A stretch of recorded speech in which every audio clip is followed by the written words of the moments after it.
जय श्री कृष्णा, राधे राधे। दोस्तों, आपको बहुत बहुत स्वागत है इस ज्ञान की बातें चैनल पर। दोस्तों, आज मैं फिर से हाजिर हूँ एक नई कहानी, एक नई वीडियो लेकर। तो समय न गंवाते हुए चलिए शुरू करते हैं आज की ज्ञान की बातें। शुरू करने से पहले जो भी इस वीडियो को देख रहे हैं वो इस ज्ञान के चैनल को सब्सक्राइब कर ले, ताकि हर ज्ञान की वीडियो आप तक पहुँचती रहे।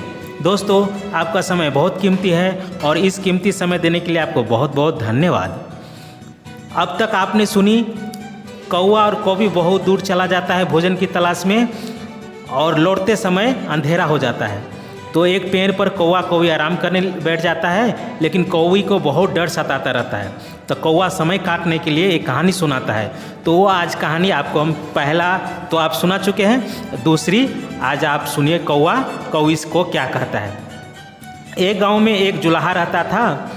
वह बहुत गरीब था। उसकी शादी बचपन में ही हो गई थी। बीवी आने के बाद घर का खर्चा बढ़ना ही था, यही चिंता उसे खाया जाता। फिर गांव में अकेला अकाल पड़ गया। लोग कंगाल हो गए। जुलाहे को आय एकदम ख़त्म हो गया। उसके पास शहर जाने के सिवा और कुछ चारा नहीं था। शहर में उसने कुछ महीने छोटे छोटे काम किए, थोड़ा सा पैसा आया और गांव में खबर आने पर अकाल समाप्त हो गया है, तो वो गांव की ओर चल पड़ा। रास्ते में उसे एक जगह सड़क किनारे एक ऊँटनी नजर आई। ऊँटनी गर्भवती थी। वो उसे ऊँटनी पर दया आ गई।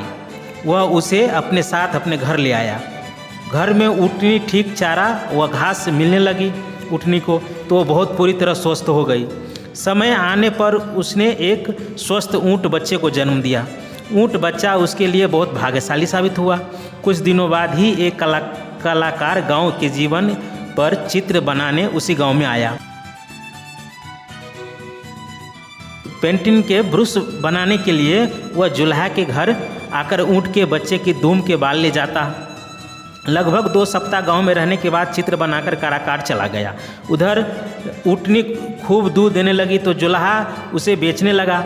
एक दिन वह कलाकार गांव लौटा तो जुलाहे के काफ़ी सारे पैसे दे गया, क्योंकि कलाकार ने उस चित्र से बहुत पुरस्कार जीते थे और उसके चित्र अच्छी कीमतों में बिके थे। जुलाहा ऊँट बच्चे को अपना भाग्य का सितारा मानने लगा। कलाकार से मिली राशि के कुछ पैसे से ऊँट के गले के सुंदर सी घंटी खरीद ली और उसे पहना दी। इस प्रकार जुल्हे के दिन फिर गए। वह अपनी दुल्हन को भी एक दिन गौना करके ले आया। ऊँटों के जीवन में आने से जुलाहे के जीवन में सुख आया। उससे जुलाहे के दिल में इच्छा हुई कि जुलाहे का धंधा छोड़ क्यों न ऊँट को व्यापारी ही बन जाए। उसकी पत्नी भी उसके पूरी तरह सहमत हुई। अब तक वह गर्भवती हो चुकी थी और अपने के लिए ऊँटनी व बच्चे की आभारी थी। जुलाहे ने कुछ ऊँट खरीद लिए। उस ऊँट को व्यापार चल पड़ा।